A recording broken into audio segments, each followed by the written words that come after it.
우리 오빠랑 바람피니까 재밌어요? 목욕을 즐기다 미끄러져 넘어지는데 알바에 나오지 않은 송이가 걱정되어 집 앞까지 찾아오는데 준비운동 중 넘어질 뻔해 현우를 붙잡다가 이후 뒤풀이가 이어지고 송이는 느낀다. 5회 자만추 동호회 현장에 차현우는 왜 나와? 우리 오빠랑 바람피니까 재밌어요? 왜 아무것도 모를 거라고 생각해요? 저기 무슨 오해가 있으신 것 같은데. 남편과 송이 사이에 묘한 기류를 눈치챘던 찬양은 둘 사이를 단단히 오해에 치고 들어온다. 쓰레기를 버리러 간다던 진호가 분리수거장에서 보이지 않고 시옷으로 저장된 누군가에게 선물을 보낸 흔적 등등 찬양이 오해해도 이상하지 않을 상황이었다. 솔직히 말할게요. 제가 상담을 해준 건 맞거든요. 결국 송이는 섹스 상담을 해줬다고 솔직하게 밝히고 그 와중에 찬양은 송이가 남편의 구여친이란 것에 흥미로워했다. 진짜예요? 언니가 제 남편의 구여친인 거? 재밌다. 저 너무 재밌어요. 찬양은 진호가 바른 생활 사나이라 털면 먼지 하나 안 나왔는데 이런 상황이 너무 재밌다고. 그리고 사실 권태기가 좀 있었는데 도와줘서 고맙다며 친해지고자 했다. 진짜 고마워요 언니.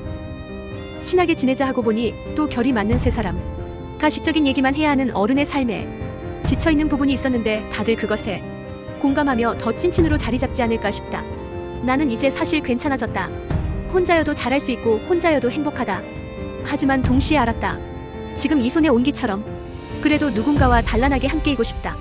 한편 송이는 간만에 얻은 자유시간에 목욕을 즐기다 미끄러져 넘어지는데 제이와 나간 은규의 전화기는 꺼져 있고 이대로 죽는 거 아니냐며 전전긍긍한다. 근데 이놈의 아파트는 구조가 어떻게 된 건지 변기로 송이의 목소리가 전달되어 찬양이 위기 상황을 알고 구해주러 왔다. 찬양은 독거노인들이 고독사가 많다며 안 그래도 힘든 송이를 본의 아니게 공격하는데 그래서 송이의 연애 의지를 불태웠다. 언젠가는 될 거잖아요 독거노인. 나 다시 누구 만날 거야. 그 시각 이하는 연락이 제대로 닿지 않은 채 알바에 나오지 않는 송이가 걱정되어 집 앞까지 찾아오는데 이건 너무 지나치나 싶어 갈등하다.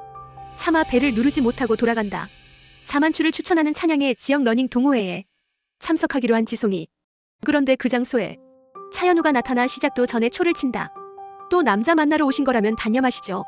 준비운동 중 넘어질 뻔해 현우를 붙잡다가 밀착해 가까워지기도 하는데 그럼 그렇지 이 목석 같은 남자가 가만히 있을 리 없다. 어차피 넘어질 거 덜 아프게 넘어졌다 생각하라며 송이를 고이 바닥에 눕혀주는 키읔키읔키읔. 이후 뒤풀이가 이어지고 송이는 느낀다. 달릴 때는 고인물 대잔치였는데 뒤풀이는 어느새 돌싱 천국이 되었단걸. 그리고 한 회원이 송이에게 호감을 표했다. 근데 현우는 또 송이 옆에 앉아서 속닥이고 생각하는 게 둘이 은근 잘 맞음. 이혼 귀책 사유가 남편에게 있었는데 양육권도 남편이 가지고 있다는 한 회원의 이상함을 눈치챈 두 사람은 속닥속닥. 중간에 호감을 표한 한 회원이 송이에게 10일 대화를 요청하고 그는 바로 조건부터 묻고 들어오는데 송이는 이혼의 아픔 후 생각보다 더 단단해져 휘둘리지 않았다.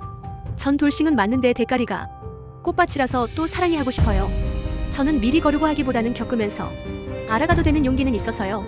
그리고 송이가 은근히 걱정되어 주의를 서성이던 현우는 송이의 굳센 대답에 흐뭇해했다. 이렇게 두 사람도 서서히 가까워지며 로맨스 시작. 이 영상이 즐거우셨다면 구독과 좋아요로 다음 소식을 놓치지 마세요.